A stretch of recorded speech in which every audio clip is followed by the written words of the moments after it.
حضرت عمر جب نعرہ لگاتے نا تو کیسر و کسرا کانپتے. سفیر آتے روم کے ملنے کے لیے تو کہتے جاؤ عمر نفل پڑھ رہے ہیں، ٹائم کوئی نہیں. ایک دن اندر میٹنگ ہو رہی تھی، حضرت عمر میٹنگ میں بیٹھے تھے. آپ کے بیٹے ملنے آئے عبداللہ ابن عمر. ابا جی اندر آ جاؤ. فرمایا دروازے پہ کھڑا ہو، میں ضروری بات کر رہا ہوں، اندر نہ آنا. جناب عبداللہ ابن عمر کہتے ہیں میں دروازے پہ کھڑا ہو گیا. تھوڑی دیر گزری تو امام حسین بھی آ گئے. ایک حدیث میں ایک روایت میں امام حسن کا لفظ بھی ہے. امام حسین آئے، آ کے عبداللہ ابن عمر سے کہنے لگے عمر فاروق اندر ہے؟ تو کہا وہ اندر تو ہے.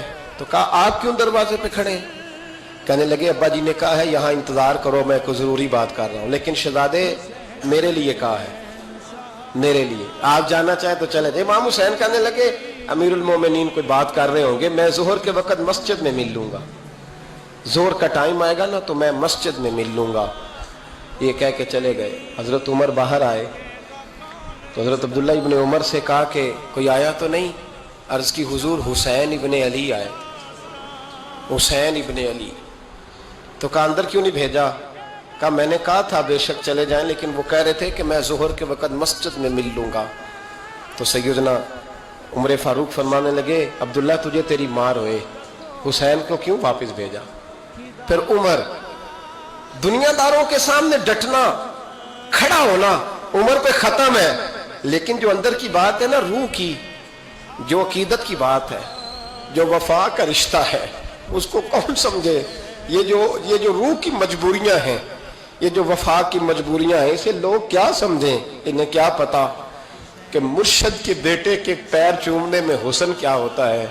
انہیں کیا پتا کہ جب استاد کا بیٹا گھر میں آتا ہے تو دل کرتا ہے مکان بیچ کے اسے دے دیں، اس کے باپ کی نیکیاں بڑی ہیں.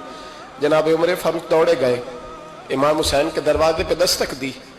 امام حسین باہر کہا شہزادے یار ملنے آئے تھے، بغیر ملے کیوں آ گئے؟ عرض کی کہ آپ مصروف تھے، آپ کے اپنے بیٹے بھی دروازے پہ کھڑے تھے تو میں واپس آ گیا. امام حسین کہتے عمر جذبات میں آ گئے، سر سے پگڑی گر گئی، کہنے لگے حسین میرے بیٹے کا اور حسین کا